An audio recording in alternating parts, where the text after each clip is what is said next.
नमस्कार, हरियाणा न्यूज में आपका स्वागत है। मैं हूं आपके साथ निशांत सरदाना और आप देख रहे हैं सुपरफास्ट 100।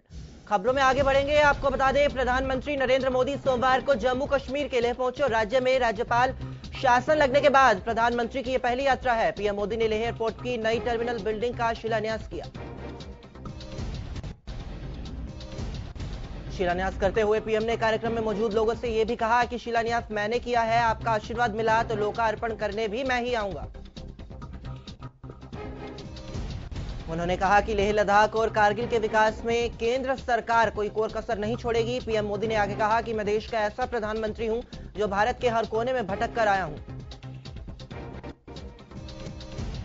उन्होंने कहा कि बिलासपुर मनाली और लेह रेल लाइन पर सर्वे भी हो चुका है, कई जगह काम शुरू हो गया है। रेल लाइन के बाद लेह और दिल्ली के बीच दूरी बेहद कम हो जाएगी। इसके अलावा नए टूरिस्ट और ट्रैकिंग रूट का उद्घाटन भी किया गया। पीएम ने 480 करोड़ की लागत से तैयार होने वाले लेह एयरपोर्ट की नई टर्मिनल बिल्डिंग का भी शिलान्यास किया। पीएम मोदी ने कहा कि मुझे जानकारी मिली है कि लेह लद्दाख में 3 लाख टूरिस्ट आए, करीब 1 लाख कारगिल भी गए, यानी कश्मीर आने वाले कुल पर्यटकों के आधे लेह आए और जल्द ही लेह लद्दाख और कारगिल का इलाका टूरिज्म हब बनकर उभरेगा।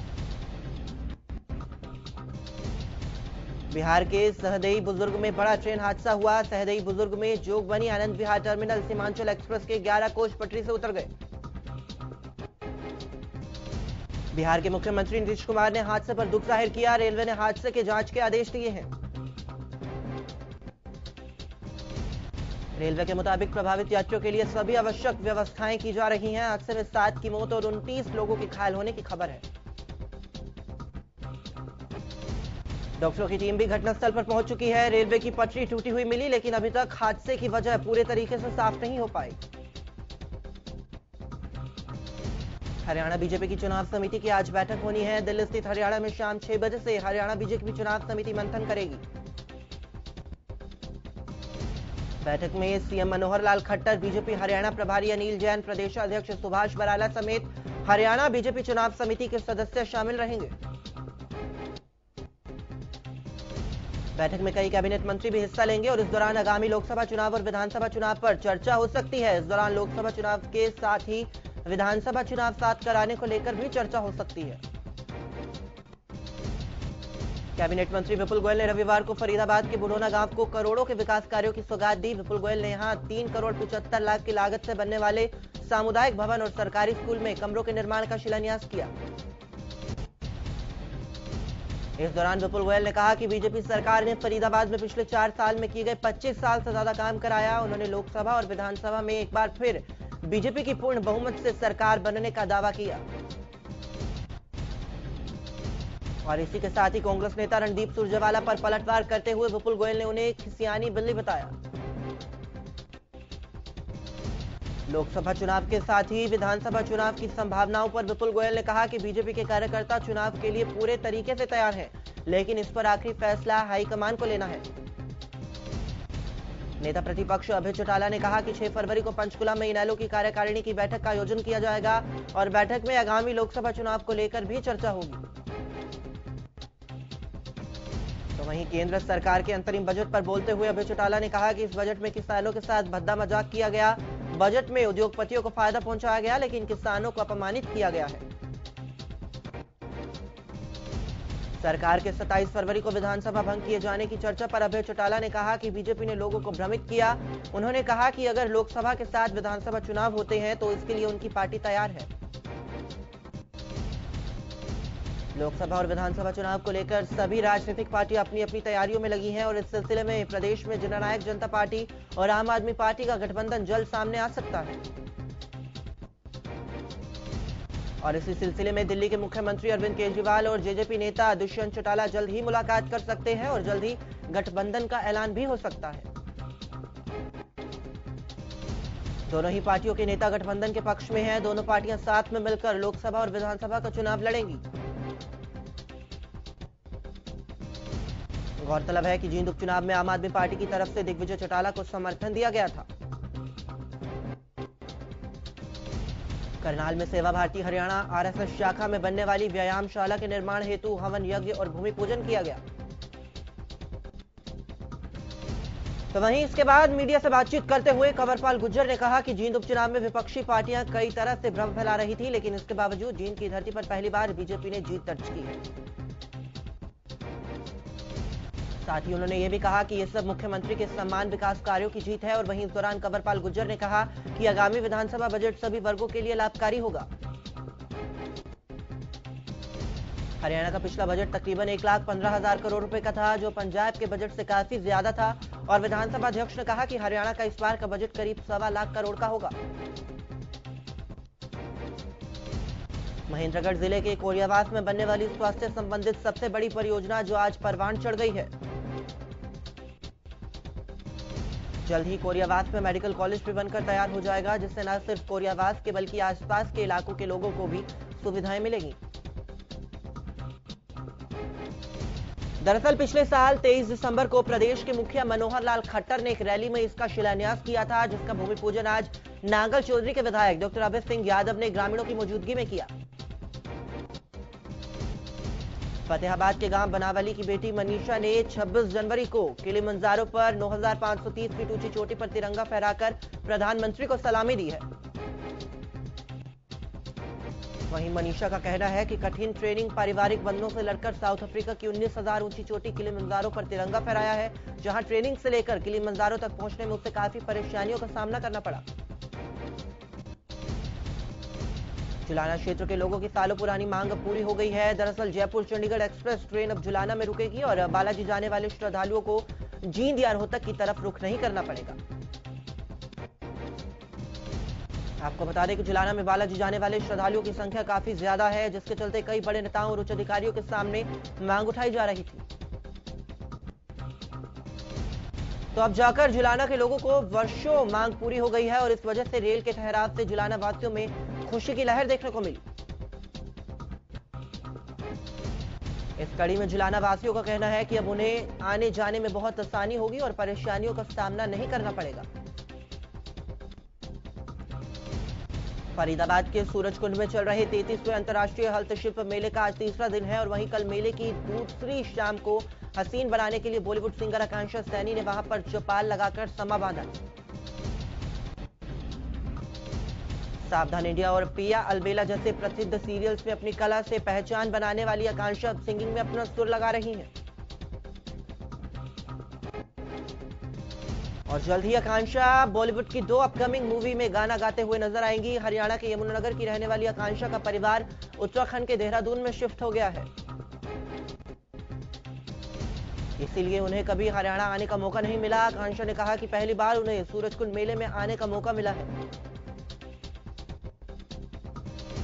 आकांक्षा ने यह भी कहा कि यहां आकर उन्हें बहुत अच्छा लग रहा है। यहां एक साथ कई प्रदेशों और देशों की संस्कृति और हस्तशिल्प देखने को मिल रही है। तो खबर अंबाला से है, जहां एसोसिएशन ऑफ गवर्नमेंट फार्मिस्ट हरियाणा ने स्वास्थ्य मंत्री पर रोष जताया। बता दें कि आज कैंट की अग्रवाल धर्मशाला में association of government pharmacist Haryana के सदस्यों की बैठक हुई। बैठक में स्वास्थ्य मंत्री अनिल विज से मिलकर अपनी मुख्य मांगों का ज्ञापन सौंपने और न्यायोचित मांगों को लागू करने पर विचार किया जाएगा। और एसोसिएशन को कर्मचारी ने चेतावनी दी है कि उनकी मांगे न मानने पर किसी भी हद तक जा सकते हैं। गोहाना में खबर सामने आई, जहां पर पैरालंपिक में सिल्वर मेडल विजेता दीपा मलिक आज अपने गांव भेसपाल में पहुंची, जहां मलिक ने सरकार और एक एनजीओ से गांव में विकलांगों के लिए जागरूकता शिविर लगाने की शुरुआत की। दीपा ने कहा कि आने वाले समय में इस तरह के शिविर पूरे प्रदेश में हर गांव में लगाए जाएंगे। वहीं ये शिविर 3 चरणों में होंगे, जिसमें पहले चरण में गांवों में जाकर विकलांग बच्चों को और महिलाओं और युवाओं और बुजुर्गों से बात भी की जाएगी।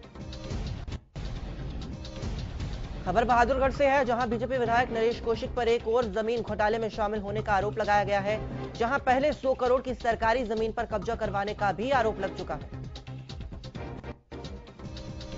तो वहीं अब एक बार फिर से हरियाणा शहरी विकास प्राधिकरण की करीब 1.5 करोड़ रुपए तक की जमीन पर कब्जा करवाने का आरोप लगा है, जहां पूर्व विधायक नफे सिंह ने यह आरोप लगाए हैं। बल्लभगढ़ के मुख्य बाजार में चोरों ने 3 दुकानों को निशाना बनाकर वहां से लाखों रुपए की नकदी और कीमती सामान को चुरा लिया। पटना शहर के मुख्य बाजार में अग्रसेन पुलिस चौकी के सामने हुई 2 दुकानों में लगे सीसीटीवी के तार निकाल दिए गए और जबकि एक दुकान में चोर टॉर्च लेकर घूमते दिखाई दे रहे हैं। पुलिस ने सीसीटीवी फुटेज अपने कब्जे में लेकर चोर की गिरफ्तारी करने का दावा किया है। ये खबर यमुनानगर से है, जहां सीआईए 2 की टीम ने एक गैंग के 4 मोस्ट वांटेड अपराधियों को गिरफ्तार किया है और इन अपराधियों ने लूट, हत्या और अपहरण जैसे कई वारदातों को अंजाम दे चुके हैं। बता दें कि सीआईए टीम ने इनको 2 देसी कट्टों और 8 जिंदा राउंड गोलियों के साथ गिरफ्तार किया है। ये चारों किसी बड़ी वारदात को अंजाम देने की फिराक में थे। इससे पहले ही ये कुछ कर पाते, सीआईए टीम ने इन्हें धर दबोच लिया। खबर गुरुग्राम से है, जहां पर एक पति ने अपने ही पत्नी को मौत के घाट उतार दिया और दिल्ली में रहने वाले इस दंपति की शादी को महज अभी कुछ साल ही हुए थे और पति ने पत्नी को धारदार हथियार से वार कर महिला को मौत के घाट उतार दिया। दरअसल ये पूरा मामला दहेज हत्या से जोड़कर देखा जा रहा है। मृतका के परिजनों ने भी आरोप लगाया और 4 परिजनों के नाम पर शक जताया गया है। फिलहाल पुलिस ने शव को कब्जे में ले लिया है और परिजनों की शिकायत के आधार पर आगे की कार्रवाई भी शुरू कर दी गई है।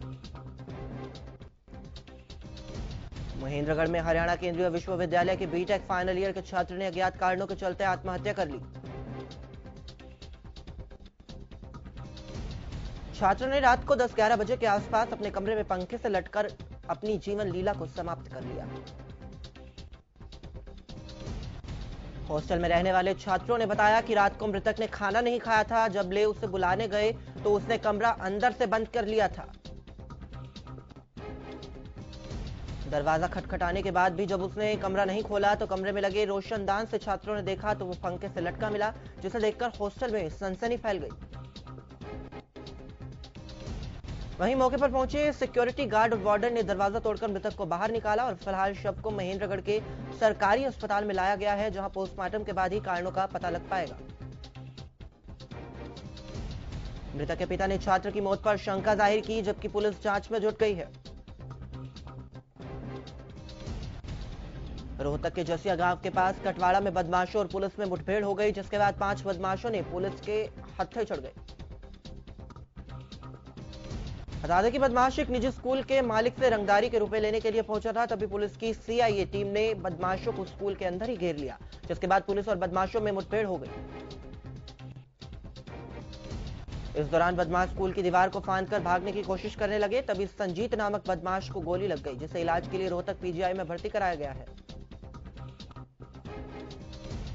संदीप और अक्षय नाम के 2 और बदमाश भी पुलिस के हत्थे चढ़ गए। इन तीनों बदमाशों पर हत्या और डकैती के कई मामले पहले से भी दर्ज हैं।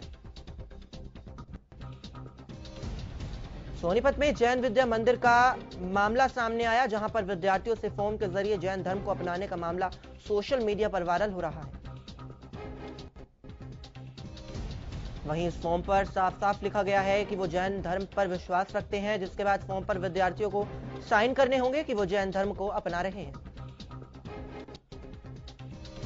वहीं इस पूरे मामले में जिला शिक्षा अधिकारी ने कहा कि ऐसा कोई फॉर्म स्कूल अप्लाई नहीं करा सकता और वहीं अगर स्कूल के द्वारा ऐसा मामला सामने आया है तो उसके खिलाफ सख्त कार्रवाई की जाएगी। गुरुग्राम पुलिस ने फर्जी ड्राइविंग लाइसेंस बनाने वाले गिरोह का पर्दाफाश किया। आपको बता दें कि खुलासा करते हुए एक शख्स को अलवर राजस्थान के गांव बीबीपुर से गिरफ्तार किया गया है।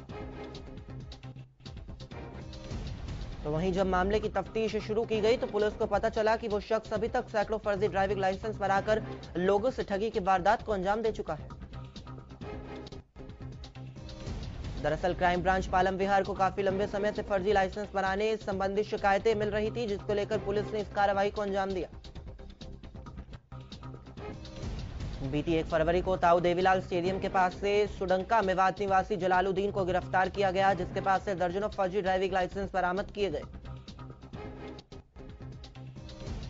वहीं पुलिस ने पूछताछ में कई अहम खुलासे किए हैं, जिसके बाद की तफ्तीश में सभी चीजों का पर्दाफाश हुआ।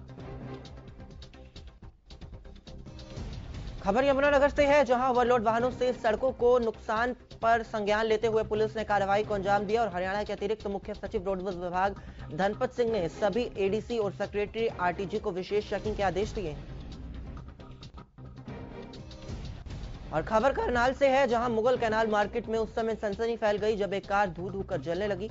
चश्मदीदों की माने तो युवक ने कार का शीशा तोड़कर उसमें माचिस की तीली जलाकर फेंकी, जिससे कार में आग लग गई। सूचना मिलने पर फायर ब्रिगेड की गाड़ी मौके पर पहुंची, लेकिन उससे पहले ही कार जलकर पूरे तरीके से राख हो चुकी थी और बहरहाल पुलिस मामला दर्ज कर आगामी कार्रवाई में जुट गई है। फरीदाबाद में बदमाशों के हौसले इतने बुलंद हो गए हैं कि दिन दिहाड़े वारदातों को अंजाम दिया जा रहा है और ऐसा ही मामला फरीदाबाद के पल्ला पावर हाउस से सामने आया है। बता दें कि हरियाणा बिजली वितरण निगम पल्ला पावर हाउस कार्यालय में तैनात हेड कैशियर और क्लर्क अज्ञात बदमाशों ने जानलेवा हमला कर दिया था। हमले की तस्वीरें कार्यालय में लगे सीसीटीवी में कैद हो गई और सूचना पाकर मौके पर पहुंची पुलिस ने मामला दर्ज कर आरोपियों की तलाश शुरू कर दी है। गुरुग्राम में अतिक्रमण हटाने गई नगर निगम की टीम पर बदमाशों ने ताबड़तोड़ फायरिंग कर दी और बता दें कि न्यू कॉलोनी के निगम की टीम अतिक्रमण हटाने के लिए गई थी और उसी बीच एक बुजुर्ग ने टीम को तोड़फोड़ करने से रोकने के लिए निगम के कर्मचारियों के ऊपर फायरिंग कर दी। गनीमत रही कि इसमें कोई हताहत नहीं हुआ। साथ ही मौके पर पहुंची पुलिस ने आरोपी को गिरफ्तार कर लिया और आगे की कार्रवाई शुरू कर दी गई है। फतेहाबाद में हरियाणा न्यूज की खबर का बड़ा असर हुआ। दरअसल फतेहाबाद के लघु सचिवालय में बना कन्हैया पार्क अपनी बदहाली पर आंसू बहा रहा था। पार्क में बड़ी बड़ी कटीली झाड़ियां उग गई थी और पार्क गंदगी से भरा हुआ था, लेकिन हरियाणा न्यूज पर खबर दिखाए जाने के बाद प्रशासन जागा और पार्क की सफाई कराई गई और पार्क में हरे पौधे भी लगाए गए।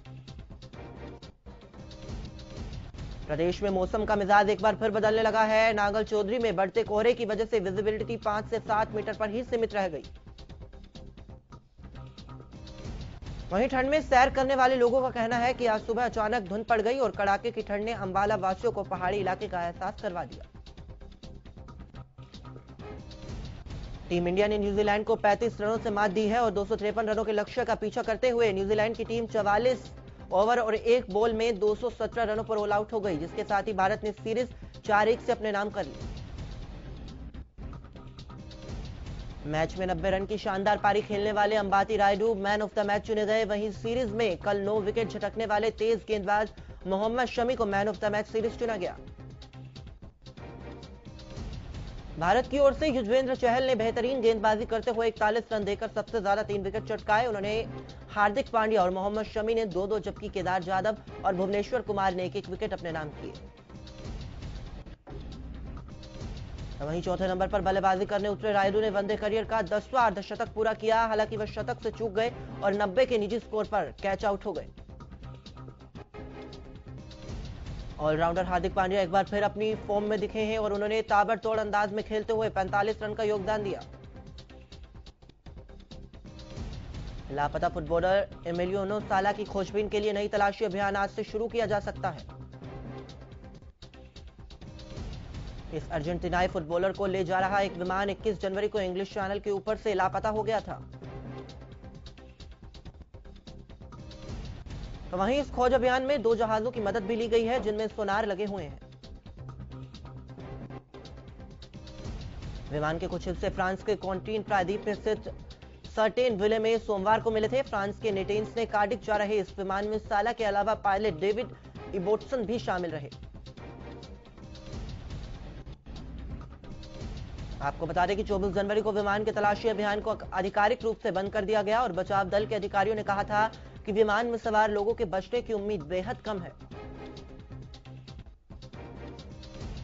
एएफसी एशियन कप के फाइनल में 4 बार की चैंपियन जापान को 3-1 से हराकर कतर ने खिताब अपने नाम कर लिया है।